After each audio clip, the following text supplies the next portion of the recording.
Don't just worship him, tell him that he's holy, for he deserves all the worship.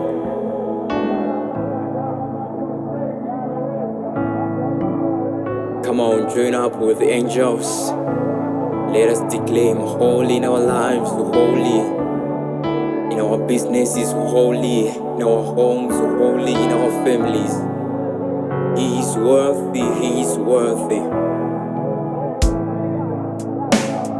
Tinonzwa izwi richipa kudenga, ngirozi dzoimba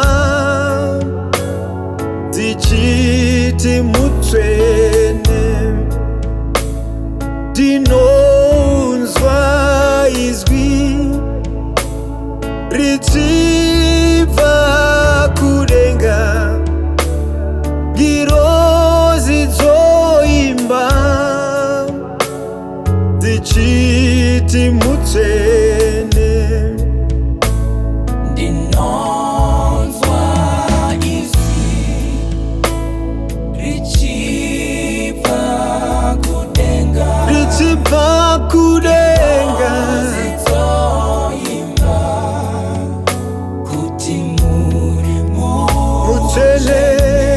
Ini ndinonzwa izwi, ndinonzwa izwi Baba, richipa kudenga, ngirozi dzoimba dzichiti mutsvene.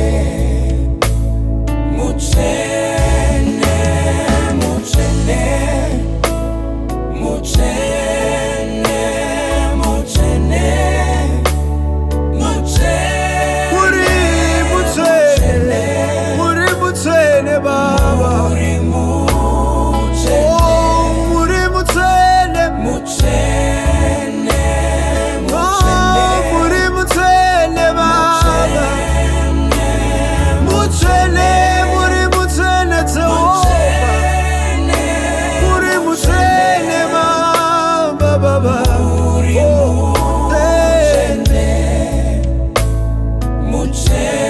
muri mutsvene Jehovah.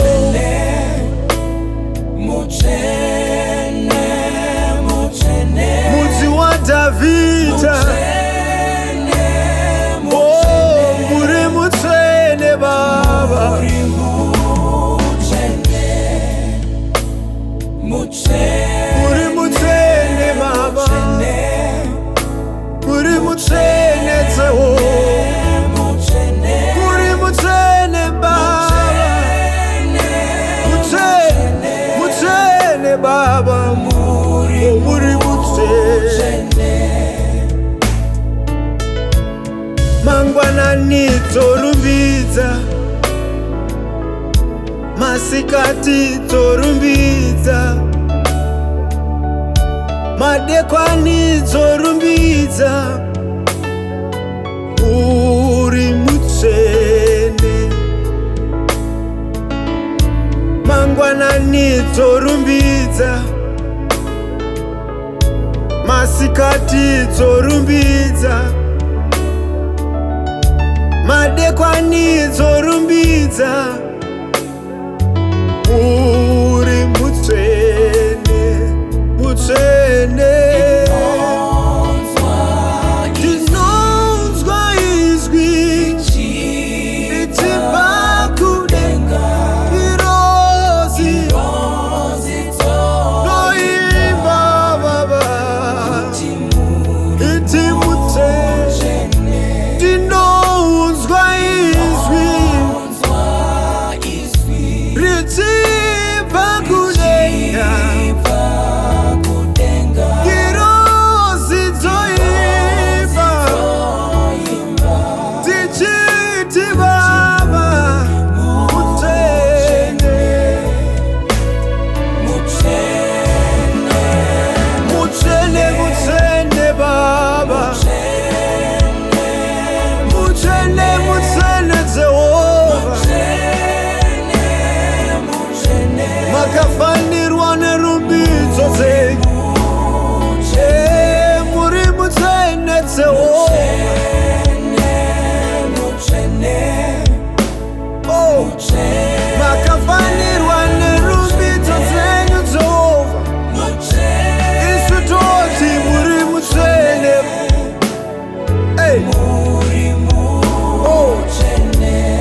baba muri mutsene muchene muri mutsene baba muri muchene muchene muchene muchene aiwa mutsene